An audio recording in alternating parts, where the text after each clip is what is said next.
With your support, we can raise your voice globally.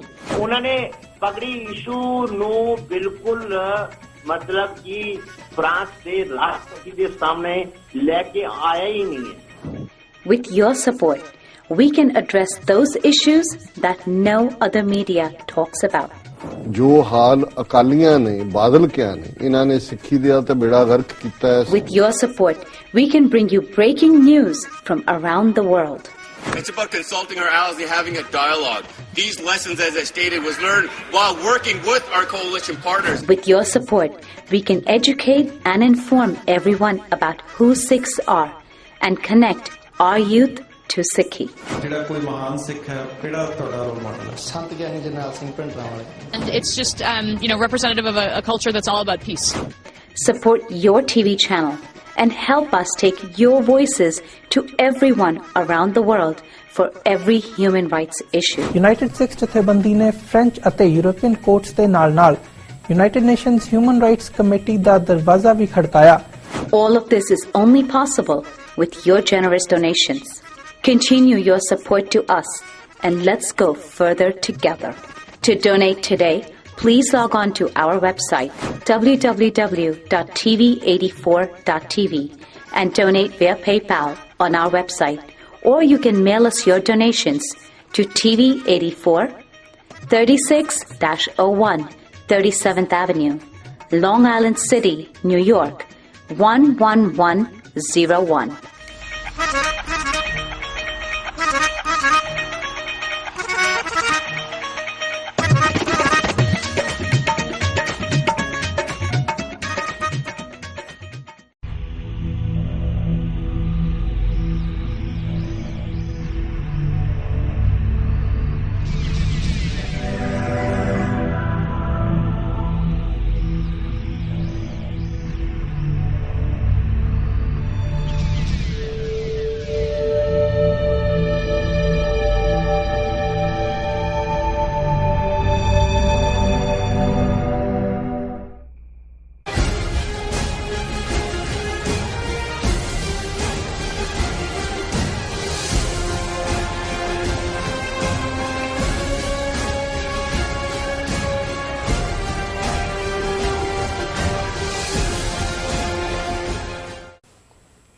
Waheguru ji ਕਾ ਖਾਲਸਾ ਵਾਹਿਗੁਰੂ ਜੀ ਕੀ ਫਤਿਹ। ਮੈਂ ਤੁਹਾਡੀ ਹੋਸਟ ਨੀਲਮ ਕੌਰ ਤੇ ਮੈਂ ਟੀਵੀ 84 ਦੇ ਸਾਰੇ ਦਰਸ਼ਕਾਂ ਦੇ ਸਰੋਤਿਆਂ ਦਾ ਦਿਲੀ ਸਵਾਗਤ ਕਰਦੀ ਹਾਂ ਪ੍ਰੋਗਰਾਮ ਸੱਚੋ ਸੱਚ ਵਿੱਚ, ਜੋ ਇਸ ਪ੍ਰੋਗਰਾਮ ਨੂੰ ਦੇਸ਼ਾਂ ਵਿਦੇਸ਼ਾਂ ਵਿੱਚ ਬੈਠ ਕੇ ਦੇਖਦੇ ਸੁਣ ਰਹੇ ਨੇ। ਹੱਕ ਸੱਚ ਦੀ ਆਵਾਜ਼ ਨੂੰ ਬੁਲੰਦ ਕਰਨ ਵਾਲੇ ਡਾਕਟਰ ਅਮਰਜੀਤ ਸਿੰਘ ਜੀ ਸਾਡੇ ਸਟੂਡੀਓ ਵਿੱਚ ਆਏ ਹੋਏ ਨੇ। ਆਓ ਨਾਲ ਮਿਲ ਕੇ ਪ੍ਰੋਗਰਾਮ ਦੀ ਸ਼ੁਰੂਆਤ ਕਰਦੇ ਹਾਂ।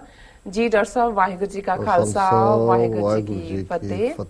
ਜੀ ਡਾਕਟਰ ਸਾਹਿਬ, ਤੁਹਾਡਾ ਸਵਾਗਤ ਹੈ ਪ੍ਰੋਗਰਾਮ ਸੱਚੋ ਸੱਚ ਵਿੱਚ। ਸ਼ੁਕਰੀਆ ਜੀ ਡਾਕਟਰ ਸਾਹਿਬ, ਅੱਜ ਡੇਟ ਹੈ 18 ਮਾਰਚ 2016, 5 ਚੇਤ ਨਾਨਕਸ਼ਾਹੀ ਸੰਮਤ 548 ਦਾ ਦਿਨ। ਤੇ ਡਾਕਟਰ ਸਾਹਿਬ, ਅੱਜ ਤੁਸੀਂ ਕਿਹੜੇ ਇਸ਼ੂਆਂ ਨੂੰ ਲੈ ਕੇ ਸਾਡੇ ਦਰਸ਼ਕਾਂ ਨਾਲ ਜਿਹੜੇ ਆਪਣੇ ਵਿਚਾਰ ਸਾਂਝੇ ਕਰਨ ਜਾ ਰਹੇ ਹੋ? ਦੇਖੋ, ਇੱਕ ਮੈਂ ਸਬਕ ਸਿੱਖ ਰਿਹਾ ਕਿ ਕੋਈ ਗੱਲ ਦਾ ਪਹਿਲਾਂ ਇਨਕਸ਼ਾਫ ਨਹੀਂ ਕਰਨਾ ਚਾਹੀਦਾ। ਜਦੋਂ ਮੰਡੇ ਅਸੀਂ ਪ੍ਰੋਗਰਾਮ ਕੀਤਾ, ਮੈਂ ਕੈਲੀਫੋਰਨੀਆ ਤੋਂ ਆਇਆ ਸੀ ਔਰ ਮੈਂ ਜ਼ਿਕਰ ਕੀਤਾ ਕਿ ਅਫਜ਼ਲ ਅਹਿਸਨ ਰੰਧਾਵਾ, ਜਿਨ੍ਹਾਂ ਦੀ ਨਜ਼ਮ ਜੂਨ 84 ਦੇ ਉੱਤੇ ਜਿਹੜੀ ਹੈ ਕਲਾਸੀ ਨਜ਼ਮ ਹੈ, ਆਪਣੇ ਕਿਸਮ ਦੀ ਬੜੀ ਯੂਨੀਕ, ਔਰ ਮੈਂ ਉਹਨਾਂ ਦੇ ਕਹਾਣੀ ਸੰਗ੍ਰਹਿ ਦਾ ਜ਼ਿਕਰ ਕਰਦੇ ਹਾਂ ਜਿਹੜਾ ਮੈਂ ਆਪਣੇ ਸਫ਼ਰ ਦੌਰਾਨ ਪੜ੍ਹਿਆ ਜੀ। ਮੈਂ ਜ਼ਿਕਰ ਕੀਤਾ ਸੀ ਕਿ ਉਹਨਾਂ ਨੇ ਇੱਕ ਬਹੁਤ ਬਰੀਫ ਕਹਾਣੀ ਵੀ ਜਿਹੜੀ ਹੈ ਉਹ ਜੂਨ 84 'ਚ ਕੀ ਹੋਇਆ ਅੰਦਰ, ਉਸ ਬਾਰੇ ਲਿਖੀ ਔਰ ਉਹ ਅਸੀਂ ਦਰਸ਼ਕਾਂ ਨਾਲ ਸਾਂਝੀ ਕਰਾਂਗੇ। ਸੋ ਪਿਛਲੇ 3-4 ਦਿਨ ਤੋਂ ਲਗਾਤਾਰਤਾ ਨਾਲ ਆਇਆ ਜੀ, ਉਹ ਤੁਸੀਂ ਕਹਾਣੀ ਸਾਂਝੀ ਨਹੀਂ ਕੀਤੀ। ਸੋ ਮੈਂ ਕਿਹਾ ਵੀ ਅੱਜ ਇਸ ਹਫਤੇ ਦਾ ਅਖੀਰਲਾ ਪ੍ਰੋਗਰਾਮ ਅਸੀਂ ਕਰ ਰਹੇ ਜੀ। ਸੋ ਇਹ ਸੈਗਮੈਂਟ ਜਿਹੜਾ ਹੈ ਅਸੀਂ ਜੂਨ 84 ਦੇ ਸ਼ਹੀਦਾਂ ਦੇ ਨਾਂ ਜੀ ਔਰ ਖਾਸ ਤੌਰ ਤੇ ਅਫਜ਼ਲ ਅਹਿਸਨ ਰੰਧਾਵੇ ਵਰਗੀਆਂ ਉਹ ਸੰਵੇਦਨਸ਼ੀਲ ਰੂਹਾਂ, ਭਾਵੇਂ ਉਹ ਸਾਡੇ ਭਾਰਤੀ ਕਬਜ਼ੇ ਵਾਲੇ ਪੰਜਾਬ 'ਚ ਨਹੀਂ ਸੀ ਰਹਿੰਦੇ ਉਦੋਂ ਵੀ, ਅੱਜ ਵੀ ਨਹੀਂ ਰਹਿੰਦੇ, ਪਰ ਕਿਵੇਂ ਉਹਨਾਂ ਨੇ ਉਸ ਬਾਰਡਰ ਪਾਰ ਉਸ ਸਾਰੇ ਨੂੰ ਅਨੁਭਵ ਕੀਤਾ, ਮਹਿਸੂਸ ਕੀਤਾ, ਅੱਖਰਾਂ 'ਚ ਉਤਾਰਿਆ।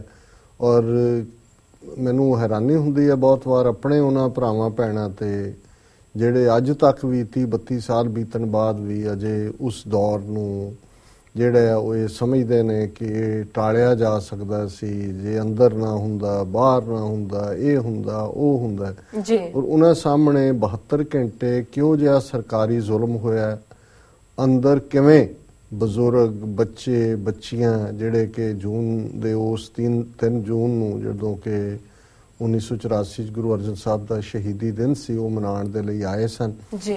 ਉਹਨਾਂ ਦੇ ਨਾਲ ਕਿਵੇਂ ਟੈਂਕਾਂ ਤੋਪਾਂ ਦੇ ਉਸ ਹਮਲੇ ਨੇ ਔਰ ਉਸ ਤੋਂ ਬਾਅਦ ਜੋ ਫੌਜੀਆਂ ਦਾ ਵਰਤਾਰਾ ਸੀ, ਕਿਵੇਂ ਬੀਬੀਆਂ ਬੇਪਤ ਹੋਈਆਂ, ਕਿਵੇਂ ਛੋਟੇ ਛੋਟੇ ਬੱਚਿਆਂ ਨੂੰ ਜਿਹੜੇ ਤਾਂ ਗੋਲੀਆਂ ਨਾਲ ਭੁੰਨੇ ਗਏ, ਜਿਹੜੇ ਬਚ ਗਏ ਉਹਨਾਂ ਨੂੰ ਸਰੋਵਰ ਦੇ ਵਿੱਚ ਜਿਉਂਦਿਆਂ ਸੁੱਟਣਾ, ਕੰਧਾਂ ਨਾਲ ਪਟਕਾ ਕੇ ਮਾਰਨਾ, ਔਰ ਈਵਨ ਇੱਥੋਂ ਤੱਕ ਵੀ ਕਿ ਜੇ ਕੋਈ ਛੋਟੇ ਬੱਚੇ ਨੂੰ ਇਹ ਮਾਰ ਰਹੇ ਨੇ, ਕੋਈ ਰੋਕਦਾ ਕਿ ਤੇ ਉਹਨਾਂ ਦਾ ਇਹ ਕਹਿਣਾ ਕਿ ਨਹੀਂ ਇਹ ਵੀ ਅੱਤਵਾਦੀ ਹੈ, ਅੱਤਵਾਦੀ ਬਣੇਗਾ, ਸੱਪ ਦਾ ਬੱਚਾ, ਇਹਨੂੰ ਛੱਡਣਾ ਨਹੀਂ ਹੈ। ਇਹੋ ਜਿਹਾ ਵਰਤਾਰਾ ਹੁਣ ਤਾਂ ਇਸ ਕਿਸਮ ਦੀਆਂ ਜਿਹੜੀਆਂ ਨੇ ਬਹੁਤ ਸਾਰੀਆਂ ਗੱਲਾਂ, ਈਵਨ ਉਸ ਤੋਂ ਇੱਕਦਮ ਬਾਅਦ ਵੀ ਆਪਰੇਸ਼ਨ ਇਨ ਪੰਜਾਬ ਨਾਂ ਦੀ ਰਿਪੋਰਟ ਜਿਹੜੇ ਦਿੱਲੀ ਦੇ ਮਨੁੱਖੀ ਹੱਕਾਂ ਦੇ ਲੰਬਰਦਾਰਾਂ ਨੇ ਕੱਢੀ ਸੀ, ਉਹਦੇ 'ਚ ਬਹੁਤ ਕੁਝ ਐਸਾ ਜੋ ਘਟਨਾਵਾਂ ਹੋਈਆਂ ਉਹ ਜਿਹੜੇ ਸਰਵਾਈਵਰ ਸੀ ਥੋੜੇ ਬਹੁਤ, ਜਾਂ ਜਿਹੜੇ ਗੁਆਂਢ 'ਚ ਰਹਿੰਦੇ ਸੀ, ਜਾਂ ਜਿਹੜੇ ਕੁਝ ਗ੍ਰਿਫਤਾਰ ਹੋਏ, ਉਹਨਾਂ ਦੇ ਐਫੀਡੇਵਿਟਸ ਤੇ ਆਧਾਰਿਤ ਸੀ।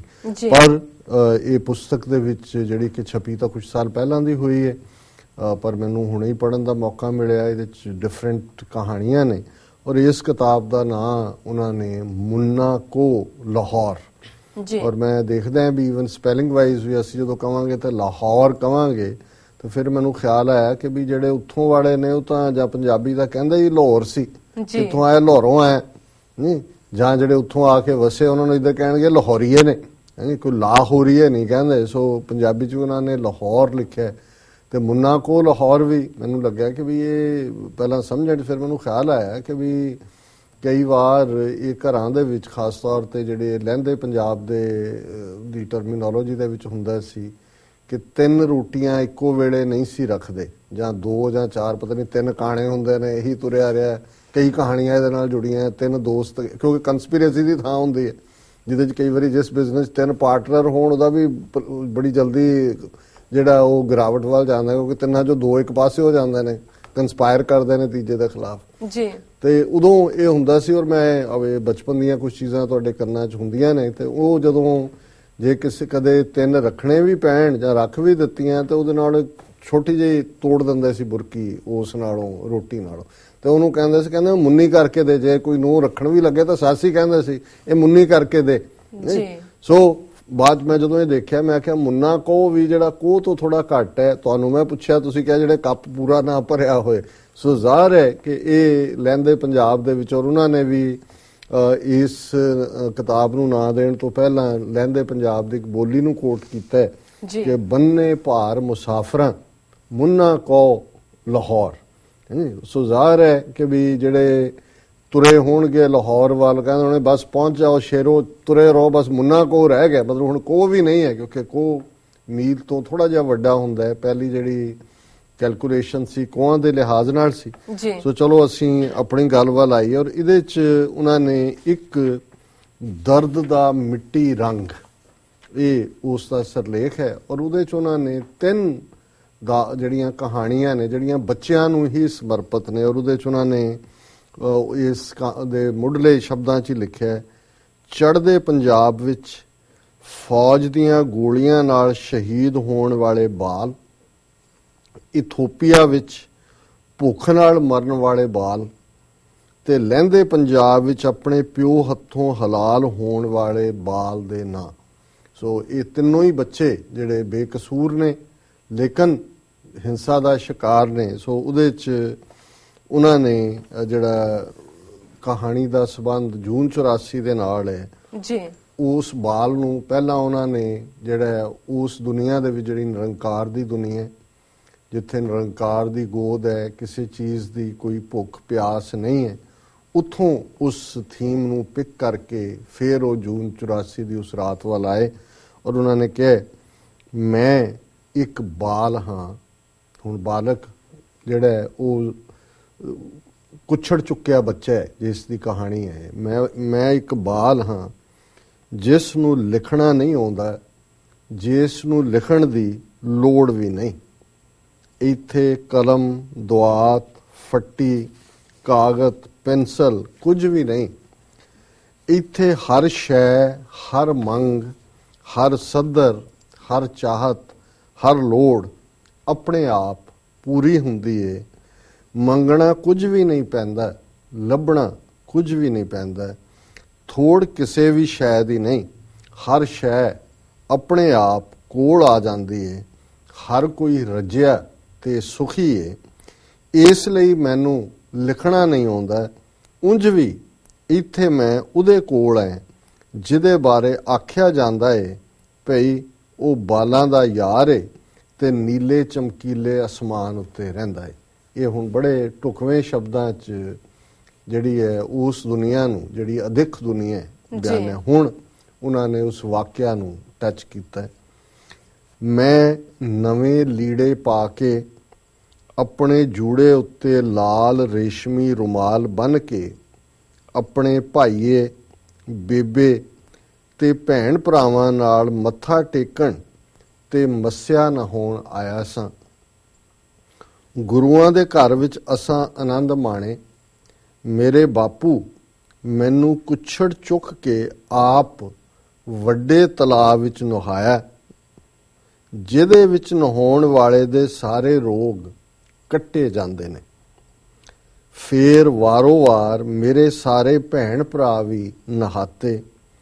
ਐਡਾ ਵੱਡਾ ਮੇਲਾ, ਇੰਨੇ ਲੋਕ, ਬਾਲ ਬਾਲੜੀਆਂ, ਮੁੰਡੇ ਖੁੰਡੇ, ਕੁੜੀਆਂ ਚਿੜੀਆਂ, ਜਵਾਨ ਗੱਭਰੂ, ਬੁੱਢੇ ਠੇਰੇ, ਮਾਈਆਂ ਬੁੱਢੀਆਂ, ਜਵਾਨ ਜਹਾਨਾਂ, ਦਾਨੀਆਂ ਪ੍ਰਧਾਨੀਆਂ, ਸਵਾਣੀਆਂ ਸਭ ਬੜੇ ਅਦਬ ਨਾਲ ਅੱਖਾਂ ਨੀਵੀਆਂ ਕਰਕੇ ਮਰਮਰ ਦੇ ਫਰਸ਼ ਦੀਆਂ ਸਿੱਲਾਂ ਉੱਤੇ ਪੋਲੇ-ਪੋਲੇ ਪੈਰੀਂ ਟੁਰਦੇ ਫਿਰਦੇ ਲੋਕ ਅੰਦਰ ਜਾਂਦੇ, ਗੁਰੂ ਗ੍ਰੰਥ ਸਾਹਿਬ ਅੱਗੇ ਮੱਥਾ ਟੇਕਦੇ, ਚੜਾਵਾ ਚਾੜਦੇ, ਮੰਨਤਾਂ ਮੰਨਦੇ ਤੇ ਗੁਰੂਆਂ ਦੀ ਬਾਣੀ ਪੜ੍ਹਦੇ, ਬੱਧੇ ਹੱਥੀਂ ਪੁੱਠੇ ਪੈਰੀਂ ਟੁਰਦੇ ਬਾਹਰ ਨਿਕਲ ਆਉਂਦੇ।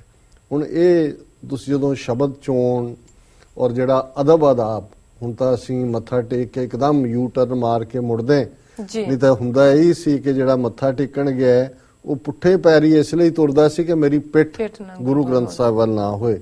ਸੋ ਜਿਵੇਂ ਉਹਨਾਂ ਨੇ ਸਿਦਕਵਾਨ, ਸ਼ਰਧਾਵਾਨ ਸਿੱਖਾਂ ਦੇ ਹਰ ਉਸ ਸਿਲ ਦੇ ਉੱਤੇ ਤੁਰਨਾ ਪੋਲੇ ਪੈਰੀ, ਔਰ ਜਿਵੇਂ ਬਿਆਨ ਕੀਤੇ, ਬਾਹਰ ਨਿਕਲ ਆਉਂਦੇ ਲੋਕ। ਲੰਗਰ ਵਿੱਚੋਂ ਪ੍ਰਸ਼ਾਦ ਲੈ ਕੇ ਛਕਦੇ ਤੇ ਜਿੱਥੇ ਕਿਸੇ ਦਾ ਮਨ ਕਰਦਾ ਖੁੱਲੇ ਦਿਲ ਸੌਂ ਜਾਂਦਾ। ਫੇਰ ਉਸ ਰਾਤ ਉਹ ਕਿਆਮਤ ਆਈ। ਗੋਲੀਆਂ ਦਾ ਮੀਂਹ, ਬੰਬਾਂ ਦੀ ਕੰਨਾਂ ਦੇ ਪਰਦੇ ਪਾੜ ਦੇਣ ਵਾਲੀ ਆਵਾਜ਼, ਟੈਂਕਾਂ ਦਾ ਸ਼ੋਰ, ਤੋਪਾਂ ਦੀ ਗੜਗੱਜ, ਲੋਹੇ ਪੱਥਰ ਦੀਆਂ ਕੰਧਾਂ ਵੀ ਸ਼ਹੀਦ ਹੋ ਗਈਆਂ। ਹੁਣ ਇਹ ਹੈ ਉਹਨਾਂ ਦੇ ਲਈ ਹਰਮੰਦਰ ਦੇ ਵਿੱਚ ਕੋਈ ਚੀਜ਼ ਬੇਜਾਨ ਨਹੀਂ ਹੈ ਜੀ।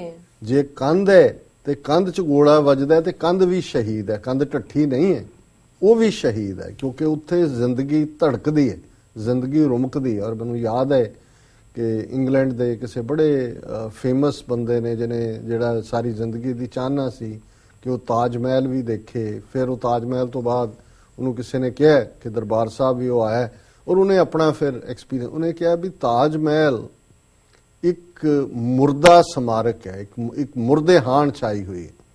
ਔਰ ਪਰ ਉਹ ਕਹਿੰਦਾ ਵੀ ਜੇ ਦੁਨੀਆ 'ਚ ਤੁਸੀਂ ਕੋਈ ਅਜੂਬਾ ਦੇਖਣਾ ਹੈ ਜਿੱਥੇ ਜ਼ਿੰਦਗੀ ਰੁਮਕਦੀ ਹੈ, ਇਹੀ ਨਹੀਂ ਕਿ ਵੀ ਉੱਥੇ ਸ਼ਰਧਾਲੂ ਨੇ, ਉੱਥੇ ਜਿਸ ਪਿਆਰ ਦੇ ਨਾਲ ਜ਼ਿੰਦਗੀ ਨੂੰ, ਹਰ ਉਸ ਧਰਤੀ ਦੇ ਕਣ-ਕਣ ਨੂੰ ਜਿਹੜਾ ਹਰ ਪਲ ਸਿਜਦਾ ਕੀਤਾ ਜਾਂਦਾ ਹੈ, ਹਰ ਪਲ ਉਸ ਨੂੰ ਸਾਫ਼ ਕੀਤਾ ਜਾਂਦਾ ਹੈ। ਔਰ ਜਿਵੇਂ ਉਹਨਾਂ ਨੇ ਕਿਹਾ ਕਿ ਉਹ ਮੁਰਦੇ ਹਾਣੀ ਦਾ ਮੁਜੱਸਮ ਹੈ ਤਾਜ ਮਹਿਲ, ਤੇ ਇਹ ਜ਼ਿੰਦਗੀ ਦੀ ਰੌਂ ਹੈ, ਜ਼ਿੰਦਗੀ ਦੀ ਧੜਕਣ ਹੈ, ਥ੍ਰੋਬ ਆਫ ਦਾ ਹਾਰਟ ਹੈ। ਔਰ ਇਹਨਾਂ ਨੇ ਜਦੋਂ ਇਹ ਕਿਹਾ ਕਿ ਲੋਹੇ ਪੱਥਰ ਦੀਆਂ ਕੰਧਾਂ ਸ਼ਹੀਦ ਹੋ ਗਈਆਂ, ਬੁਰਜ ਮੁਨਾਰੇ ਸ਼ਹੀਦ ਹੋ ਗਏ, ਅਕਾਲ ਤਖਤ ਸ਼ਹੀਦ ਹੋ ਗਏ, ਮੱਥਾ ਟੇਕਣ ਵਾਲੀ ਥਾਂ ਬੂਟਾਂ ਨਾਲ ਪਿੱਟੀ ਗਈ, ਵਾਹਿਗੁਰੂ ਸੱਚੇ ਪਾਤਸ਼ਾਹ ਦੇ ਘਰ ਵਰਦੀ ਵਾਲੇ ਸੂਰਾਂ ਹੱਥੋਂ ਉਜੜ ਗਏ। ਹੁਣ ਇਹ ਵੀ ਕਿਉਂਕਿ ਸਾਡਾ ਮੁਸਲਮਾਨ ਭਾਈਚਾਰਾ ਸੂਰ ਨੂੰ ਬਹੁਤ ਮਾੜਾ ਗਿਣਦਾ ਹੈ ਜੀ। ਔਰ ਮੈਨੂੰ ਯਾਦ ਹੈ ਵੀ ਮੈਂ ਸ਼ੇਖ ਸਾਹਿਬ ਜਦੋਂ ਉਹਨਾਂ ਨੇ ਕਿਸੇ ਐਸੇ ਬੰਦੇ ਨੂੰ ਮਿਲ ਕੇ ਆਣਾ ਜਿਸ ਬਾਰੇ ਉਹਨਾਂ ਨੂੰ ਲੱਗਣਾ ਵੀ ਇਹ ਬੜਾ ਜਿਹੜਾ ਹੈ ਉਹ ਉਹਦੇ ਲਈ ਸ਼ਬਦ ਵੀ ਇਸਤੇਮਾਲ ਕਰਦੇ ਹੁੰਦੇ ਸੀ ਕਿ ਬੜਾ, ਮੈਨੂੰ ਸ਼ਬਦ ਉਹਨਾਂ ਦਾ ਯਾਦ ਨਹੀਂ ਆ ਰਿਹਾ, ਕਿ ਵੀ ਸ਼ਰਾਰਤੀ ਕਿਸਮ ਦਾ, ਤੇ ਉਹਨਾਂ ਨੇ ਇੱਕ ਫਰੇਜ਼ ਕਹਿੰਦਾ ਉਹਦੇ ਅੱਖ 'ਚ ਸੂਰ ਦਾ ਵਾਲ ਹੈ। ਸੋ ਜਿਹੜਾ ਅੱਖ 'ਚ ਸੂਰ ਦਾ ਵਾਲ ਹੈ, ਤਾਂ ਇਹਨਾਂ ਨੇ ਕਿਹਾ ਕਿ ਵਰਦੀ ਵਾਲੇ ਸੂਰ, ਜਿਹੜੇ ਯੂਨੀਫਾਰਮਡ ਪਿਗਸ ਜਿਹਨੂੰ ਅਸੀਂ, ਪਰ ਇਹ ਪਿਗਸ ਹੋਰ ਸੈਂਸ ਕਹਿੰਦੇ ਨੇ। ਜਦੋਂ ਤੁਸੀਂ ਉੱਥੇ ਸੂਰ ਕਹਿੰਦੇ ਹੋ ਫਿਰ ਸਭ ਕੁਝ ਹੀ ਆ ਜਾਂਦਾ ਹੈ ਕਿ ਵੀ ਕਿਸ ਕਦਰ ਜਿਹੜੇ ਨੇ ਉਹ ਨਕਾਰਨਯੋਗ ਲੋਕ। ਮੱਥਾ ਟੇਕਣ ਵਾਲੀ ਥਾਂ ਬੂਟਾਂ ਨਾਲ ਪਿੱਟੀ ਗਈ, ਵਾਹਿਗੁਰੂ ਸੱਚੇ ਪਾਤਸ਼ਾਹ ਦੇ ਘਰ ਵਰਦੀ ਵਾਲੇ ਸੂਰਾਂ ਹੱਥੋਂ ਉਜੜ ਗਏ, ਸਾਰੇ ਦਰਬਾਰ ਸਾਹਿਬ ਵਿੱਚ ਭਾਜੜ ਪੈ ਗਈ, ਪਰ ਲੋਕ ਅੰਦਰਾਂ ਨੂੰ ਨਾ ਦੌੜੇ, ਸਗੋਂ ਅੰਦਰਾਂ ਵਿੱਚੋਂ ਨਿਕਲ ਕੇ ਵੀ ਬਾਹਰ ਤੋਪਾਂ ਅੱਗੇ ਹਿੱਕ ਕੱਢ ਕੇ ਖਲੋ ਗਏ। ਇਹ ਹੈ ਹੁਣ ਜਿਹੜਾ ਸਿੱਖ ਕਰੈਕਟਰ ਅਫਜ਼ਲ ਅਹਿਸਨ ਰੰਧਾਵਾ ਨੇ ਫੜਿਆ। ਹੁਣ ਜਦੋਂ ਗੋਲੀਆਂ ਵਰਦੀਆਂ ਨੇ, ਕਿਤੇ ਵੀ ਆਮ ਸ਼ੂਟਿੰਗ ਹੁੰਦੀ, ਲੋਕ ਦੌੜਦੇ ਨੇ, ਲੇਕਿਨ ਉਹਨਾਂ ਨੇ ਕਿਹਾ ਕਿ ਵੀ ਲੋਕ ਜਿਹੜੇ ਨੇ, ਜਿਹੜੇ ਅੰਦਰ ਸਨ, ਉਹ ਵੀ ਬਾਹਰ ਨੂੰ ਦੌੜੇ, ਉਹਨਾਂ ਗੋਲੀਆਂ ਦੇ ਸਾਹਮਣੇ ਹਿੱਕ ਤਾਣ ਕੇ ਖਲੋ ਗਏ। ਬਾਲ ਸਵਾਣੀਆਂ ਤੇ ਬੁੱਢੇ ਆਖਦੇ ਨੇ ਕਿ ਡਰਾਕਲ ਹੁੰਦੇ ਨੇ, ਪਰ ਕੋਈ ਜਿੱਥੇ ਸੀ ਉੱਥੋਂ ਭੋਰਾ ਪਿਛਾਂ ਨਾ ਹਟਿਆ। ਹੁਣ ਇਹ ਇਕੱਲੀ ਲੜਨ ਵਾਲੇ ਯੋਧਿਆਂ ਦੀ ਬਹਾਦਰੀ ਨਹੀਂ, ਉਹਨਾਂ ਬੀਬੀਆਂ ਦੀ। ਔਰ ਜਦੋਂ ਮੈਂ ਪੜ੍ਹ ਰਿਹਾ ਸੀ ਤਾਂ ਮੈਨੂੰ ਪ੍ਰੋਫੈਸਰ ਪੂਰਨ ਸਿੰਘ ਦੀ ਇੱਕ ਜਿਹੜੀ ਨਜ਼ਮ ਇਸ ਦੇ ਉੱਤੇ ਮੈਨੂੰ ਅੱਜ ਕੁਇਕਲੀ ਮਿਲੀ ਨਹੀਂ, ਪਰ ਮੈਂ ਕਿਸੇ ਦਿਨ ਫਿਰ ਸ਼ੇਅਰ ਕਰਾਂਗਾ।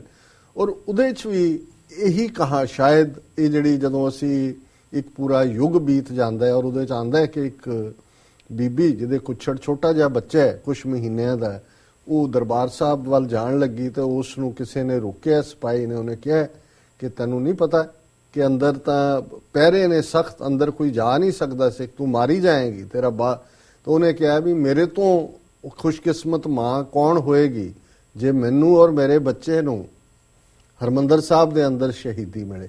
ਸੋ ਮੈਂ ਸਮਝਦਾ ਵੀ ਉਹ ਜਿਹੜੀ ਸਪਿਰਿਟ ਹੈ ਪ੍ਰੋਫੈਸਰ ਪੂਰਨ ਸਿੰਘ ਦੀ ਲਿਖਤ ਦੀ, ਉਹ ਇਸ ਦੇ ਵਿੱਚ ਪੂਰੀ ਤਰ੍ਹਾਂ ਰਿਫਲੈਕਟ ਹੁੰਦੀ ਹੈ ਜੀ। ਬਾਲ ਸਵਾਣੀਆਂ ਤੇ ਬੁੱਢੇ ਆਖਦੇ ਨੇ ਕਿ ਡਰਾਕਲ ਹੁੰਦੇ ਨੇ, ਪਰ ਕੋਈ ਜਿੱਥੇ ਸੀ ਉੱਥੋਂ ਭੋਰਾ ਪਿਛਾਂ ਨਾ ਹਟਿਆ, ਪਿੰਡੇ ਗੋਲੀਆਂ ਨਾਲ ਛਾਨਣੀ ਹੁੰਦੇ ਰਹੇ। ਅਜੀਬ ਯੁੱਧ ਸੀ, ਹਥਿਆਰ ਸਾਰੇ ਵੱਡੀਆਂ ਜੰਗਾਂ ਵਾਲੇ ਵਰਤੇ ਜਾਵਣ ਵਾਲੇ, ਪਰ ਸਾਹਮਣੇ ਨਿਹੱਥੇ ਮੱਸਿਆ ਨਹਾਉਣ, ਮੱਥਾ ਟੇਕਣ ਤੇ ਗੁਰੂਆਂ ਦੇ ਦਰਸ਼ਨ ਪਾਉਣ ਵਾਲੇ ਸਾਧ ਮੁਰਾਦੇ ਲੋਕ, ਮਾਸੂਮ ਬਾਲ ਸਵਾਣੀਆਂ ਤੇ ਬੁੱਢੇ। ਮਰਦਾਂ ਛਾਤੀਆਂ ਉੱਤੇ ਗੋਲੀਆਂ ਖਾਧੀਆਂ ਤੇ ਜਨਾਨੀਆਂ ਨੇ ਅਕਸਰ ਲੱਕਾਂ ਉੱਤੇ ਲੱਕ। ਉਹ ਬਾਲਾਂ ਨੂੰ ਸੀਨੇ ਨਾਲ ਲਾਈ, ਵਰਦੀਆਂ ਗੋਲੀਆਂ ਤੋਂ ਬਚਾਉਂਦੀਆਂ, ਮੂੰਹ ਦੂਜੇ ਪਾਸੇ ਕਰਕੇ ਗੋਲੀਆਂ ਆਪਣੇ ਲੱਕ ਤੇ ਡੱਕਦੀਆਂ, ਪਰ ਗੋਲੀਆਂ ਉਹਨਾਂ ਦੇ ਨਰਮ ਸਰੀਰ ਵਿੱਚੋਂ ਲੰਘ ਕੇ ਵੀ ਬਾਲਾਂ ਨੂੰ ਛਾਨਣੀ ਕਰ ਦਿੰਦੀਆਂ। ਹੁਣ ਲੱਕਾਂ ਤੇ ਇਸ ਲਈ ਹੈ ਕਿ ਉਹ ਬੱਚਿਆਂ ਨੂੰ ਪ੍ਰੋਟੈਕਟ ਕਰ ਰਹੀਆਂ ਨੇ, ਆਪ ਟਰਨ ਅਰਾਊਂਡ, ਪਰ ਉਹਦੇ ਚੋਂ ਨਿਕਲ ਕੇ ਵੀ ਗੋਲੀਆਂ ਬੱਚਿਆਂ ਨੂੰ ਲੱਗਦੀਆਂ ਨੇ। ਇਸ ਗੱਲ ਦਾ ਮੈਨੂੰ ਇਸ ਲਈ ਪਤਾ ਹੈ, ਹੁਣ ਇਹ ਬੱਚਾ ਜਿਹੜਾ ਸ਼ਹੀਦ ਹੈ ਉਹ ਕਹਾਣੀ ਸੁਣਾ ਰਿਹਾ, ਕਿ ਇਸ ਗੱਲ ਦਾ ਮੈਨੂੰ ਇਸ ਲਈ ਪਤਾ ਹੈ ਕਿ ਮੇਰੀ ਮਾਤਾ ਵੀ ਮੈਨੂੰ ਛਾਤੀ ਨਾਲ ਲਾ ਕੇ ਬਚਾਉਣ ਲਈ ਗੋਲੀਆਂ ਦੀ ਵਾਛੜ ਵੱਲ ਪਿੱਛਾ ਕਰਕੇ ਖਲੋ ਗਈ। 2 20 ਗੋਲੀਆਂ ਲੰਘੀਆਂ, 2 20 20 ਤੇ 2 22। ਇਹ ਵੀ ਲਾਹੌਰ ਪੰਜਾਬੀ ਦਾ, ਲਹਿੰਦੇ ਪੰਜਾਬੀ ਦਾ ਸਟਾਈਲ ਸੀ। 22 ਕਹਾਂਗੇ, 2 ਤੇ 20 ਜੀ। 2 20 ਗੋਲੀਆਂ ਲੰਘੀਆਂ ਉਹਦੇ ਕੂਲੇ ਪਿੰਡੇ ਵਿੱਚੋਂ, ਤੇ 22 23 ਮੇਰੇ ਵਿੱਚੋਂ ਦੀ। 23 ਨੂੰ 23 ਉਸ ਪੰਜਾਬੀ ਚ ਕਹਿੰਦੇ ਨੇ। 22 23 ਮੇਰੇ ਵਿੱਚੋਂ ਦੀ। ਮੇਰੇ ਆਲੇ ਦੁਆਲੇ ਲਹੂ, ਧੂਆਂ ਤੇ ਅੱਗ ਸੀ। ਬੰਬਾਂ ਤੇ ਗੋਲੀਆਂ ਮੇਰੇ ਭੈਣਾਂ ਭਰਾਵਾਂ ਨੂੰ ਉਡਾ ਛੱਡਿਆ, ਤੇ ਟੈਂਕਾਂ ਮੇਰੇ ਵਿੰਨੇ ਛਾਨਣੀ ਹੋਏ ਮਾਪਿਆਂ ਦੀਆਂ ਲੋਥਾਂ ਨੂੰ ਸੀਰਾ ਬਣਾ ਦਿੱਤਾ। ਹਜ਼ਾਰਾਂ ਲੋਕਾਂ ਦਾ ਨਾਂ ਥੇ ਮਿਟ ਗਿਆ। ਸਾਰੀ ਰਾਤ ਮੌਤ ਤੇ ਹਯਾਤੀ ਦਾ ਇਹ ਯੁੱਧ ਰਿਹਾ। ਹਯਾਤੀ ਜ਼ਿੰਦਗੀ ਨੂੰ ਕਹਿੰਦੇ ਨੇ ਕਿ ਜ਼ਿੰਦਗੀ ਔਰ ਮੌਤ ਸਾਰੀ ਰਾਤ ਹਰਮੰਦਰ ਦੀਆਂ ਪ੍ਰਕਰਮਾਂ 'ਚ ਲੜਦੇ ਰਹੇ, ਸਾਰੀ ਰਾਤ ਮੌਤ ਤੇ ਹਯਾਤੀ ਦਾ ਇਹ ਯੁੱਧ ਰਿਹਾ। ਫਿਰ ਅਗਲਾ ਸਾਰਾ ਦਿਨ, ਫਿਰ ਅਗਲੀ ਸਾਰੀ ਰਾਤ ਤੇ ਅਗਲਾ ਅੱਧਾ ਦਿਨ, ਤੇ ਉਹ ਸ਼ੇਰ ਬਹਾਦਰ ਸੂਰਮਾ ਵੀ ਛਾਨਣੀ ਹੋ ਗਿਆ, ਜਿਸ ਆਪਣੇ ਸਿੱਖੀ ਸਿਦਕ ਉੱਤੇ ਇੰਜ ਹੀ ਬਹਾਦਰੀ ਤੇ ਦਲੇਰੀ ਨਾਲ ਸਿਰ ਦਿੱਤਾ ਜਿਵੇਂ ਉਹ ਆਖਦਾ ਹੁੰਦਾ ਸੀ। ਸੰਤ ਜਰਨੈਲ ਸਿੰਘ ਖਾਲਸਾ ਪਿੰਡ ਬਿਨਾਂ ਨਾਂ ਲਿਆ, ਇਹ ਜਿਹੜਾ ਬਿੰਬਾਤਮਕ ਸਟਾਈਲ ਹੁੰਦਾ ਹੈ, ਇਹ ਕਈ ਵਾਰੀ ਡਾਇਰੈਕਟ ਸਟਾਈਲ ਨਾਲੋਂ ਬਹੁਤ ਜ਼ਿਆਦਾ ਆਪਣਾ ਅਸਰ ਛੱਡਦੇ। ਸੋ ਮੈਂ ਇਸ ਨੂੰ ਫਿਰ ਪੜ੍ਹਾਂ। ਸਾਰੀ ਰਾਤ ਮੌਤ ਤੇ ਹਯਾਤੀ ਦਾ ਇਹ ਯੁੱਧ ਰਿਹਾ, ਫਿਰ ਅਗਲਾ ਸਾਰਾ ਦਿਨ, ਫਿਰ ਅਗਲੀ ਸਾਰੀ ਰਾਤ ਤੇ ਅਗਲਾ ਅੱਧਾ ਦਿਨ, ਤੇ ਉਹ ਸ਼ੇਰ ਬਹਾਦਰ ਸੂਰਮਾ ਵੀ ਛਾਨਣੀ ਹੋ ਗਿਆ, ਜਿਸ ਆਪਣੇ ਸਿੱਖੀ ਸਿਦਕ ਉੱਤੇ ਇੰਜ ਹੀ ਬਹਾਦਰੀ ਤੇ ਦਲੇਰੀ ਨਾਲ ਸਿਰ ਦਿੱਤਾ ਜਿਵੇਂ ਉਹ ਆਖਦਾ ਹੁੰਦਾ ਸੀ। ਉਹ ਵੀ ਅਮਰ ਹੋ ਗਿਆ ਤੇ ਸਿੱਖੀ ਸਿਦਕ ਨੂੰ ਵੀ ਅਮਰ ਕਰ ਗਿਆ। ਰਹਿੰਦੀ ਦੁਨੀਆ ਤੀਕਰ ਉਹਦਾ ਨਾਂ ਮੇਰੇ ਦੇਸ਼ ਦੇ ਹਰ ਮੁਨਾਰੇ ਤੋਂ ਉੱਚਾ, ਸੂਰਜ ਵਾਂਗ ਚਮਕਦਾ ਰਹੇਗਾ।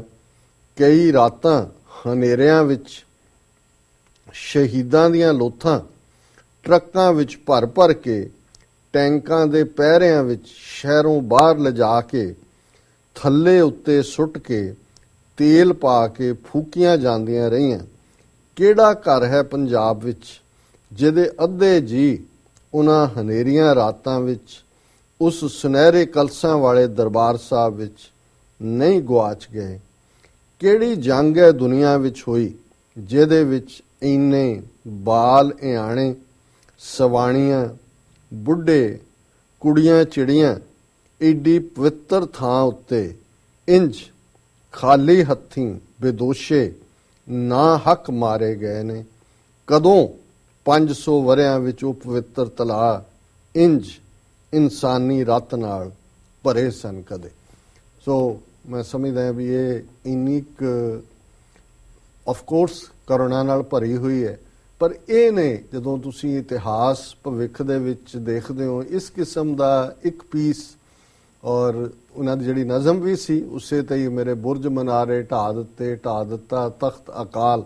ਹੁਣ ਉਹ ਸਾਰੇ ਨੂੰ, ਪਰ ਜਿਸ ਸ਼ਬਦਾਵਲੀ ਦੇ ਵਿੱਚ ਉਹਨਾਂ ਨੇ ਇਸ ਨੂੰ ਪਰੋਸਿਆ ਦੁਨੀਆ ਦੇ ਸਾਹਮਣੇ, ਮੈਂ ਸਮਝਦਾ ਹਾਂ ਕਿ ਇਹ ਆਪਣੇ ਆਪ ਦੇ ਵਿੱਚ ਵੀ ਇੱਕ ਕਲਾਸੀ ਕਹਾਣੀ ਹੈ। ਔਰ ਅਸੀਂ ਅਫਜ਼ਲ ਅਹਿਸਨ ਰੰਧਾਵਾ ਉਹਨਾਂ ਨੂੰ ਜਿਹੜਾ ਹੈ ਉਹ ਆਪਣਾ ਸਤਿਕਾਰ ਪੇਸ਼ ਕਰਦੇ ਕਿ ਉਹਨਾਂ ਨੇ ਕਿਵੇਂ ਉਸ ਪੀੜ ਨੂੰ ਮਹਿਸੂਸ ਕੀਤਾ ਔਰ ਕਿਵੇਂ ਉਹਨਾਂ ਨੂੰ ਸ਼ਬਦਾਂ ਦੇ ਵਿੱਚ ਸੰਭਾਲ ਕੇ ਭਵਿੱਖ ਦੀਆਂ ਪੀੜ੍ਹੀਆਂ ਦੇ ਲਈ ਵੀ ਸਾਡੇ ਹਵਾਲੇ ਕੀਤਾ। ਜੀ ਡਾਕਟਰ ਸਾਹਿਬ, ਤੁਹਾਡਾ ਬਹੁਤ ਬਹੁਤ ਸ਼ੁਕਰੀਆ। ਇਸ ਨਾਲ ਲੈਣੇ ਬ੍ਰੇਕ। ਵਿਊਅਰਸ, ਵਿਚਾਰਾਂ ਦਾ ਸਿਲਸਿਲਾ ਇਸ ਤਰ੍ਹਾਂ ਚੱਲਦਾ ਰਹੇਗਾ। ਮਿਲਦੇ ਹਾਂ ਆਫਟਰ ਦਿਸ ਸ਼ਾਰਟ ਬ੍ਰੇਕ।